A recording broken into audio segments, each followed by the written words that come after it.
Hi friends, welcome back to my channel. আজকে আবারও একটা রেসিপি নিয়ে চলে এসেছি, আলুর পুরভরা প্যাটিস। তো চলো শুরু করা যাক। এখানে আমি 2 কাপের মতো ময়দা নিয়ে নিয়েছি, আর পরিমাণ মতো নুন, আর দিয়েছি সাদা তেল 2 চামচের মতো দিয়ে এটাকে আমি ভালোভাবে মাখিয়ে নেব। এটাকে আমি অল্প গরম জল দিয়ে মাখিয়ে নেব।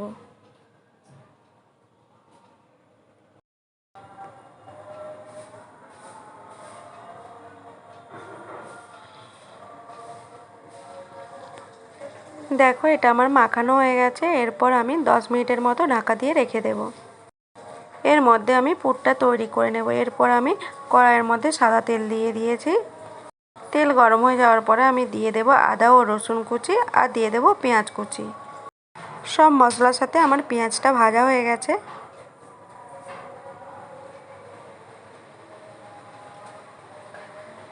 এরপর দিয়ে দেব কুচনো আলু। আলুটাকে আমি খুবই ঘন করে কুচিয়ে রেখেছি, যাতে সেদ্ধ হয় খুব তাড়াতাড়ি। এরপর দিয়ে দেব 2 চামচের মতো হলুদ গুঁড়ো, 2 চামচের মতো লঙ্কা গুঁড়ো, 1 চামচের মতো ধনে গুঁড়ো, আর দিয়ে দেব পরিমাণ মতো নুন।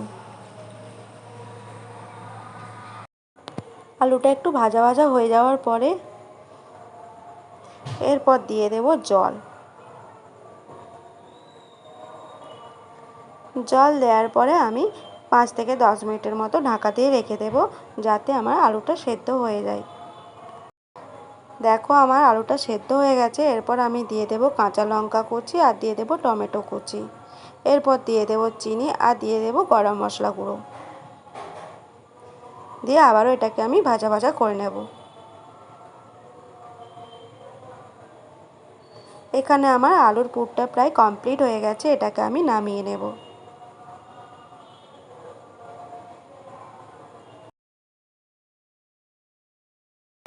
এখানে আমি ময়দাটা 10 মিনিটের মতো ঢাকা দিয়ে রেখেছিলাম। দেখো, খুব সুন্দর নরম হয়ে গেছে। এরপর আমি লেচি কেটে নেব।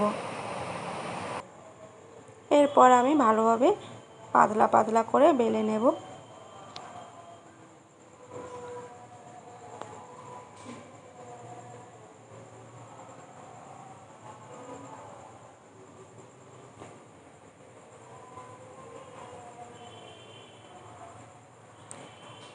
এরপর মাঝখানে আমি পুর দিয়ে দেব।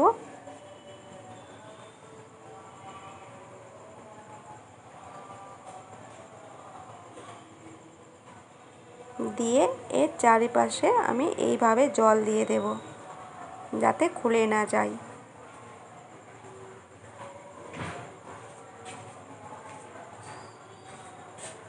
দিয়ে এইভাবে এটাকে মুড়ে নিতে হবে।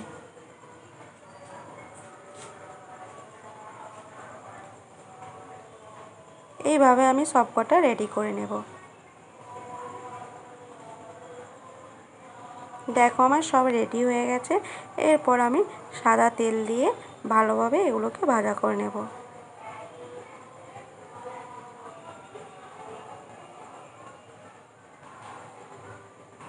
এটা কম তেলের মধ্যেই রান্নাটা হয়ে যায়।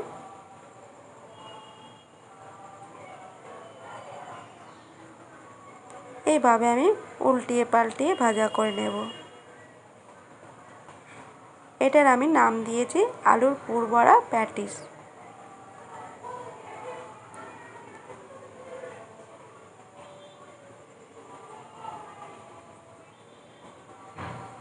এইভাবে আমি সব ভাজা করে নেব, উল্টিয়ে পাল্টিয়ে লাল লাল করে আমি ভাজা করে নেব।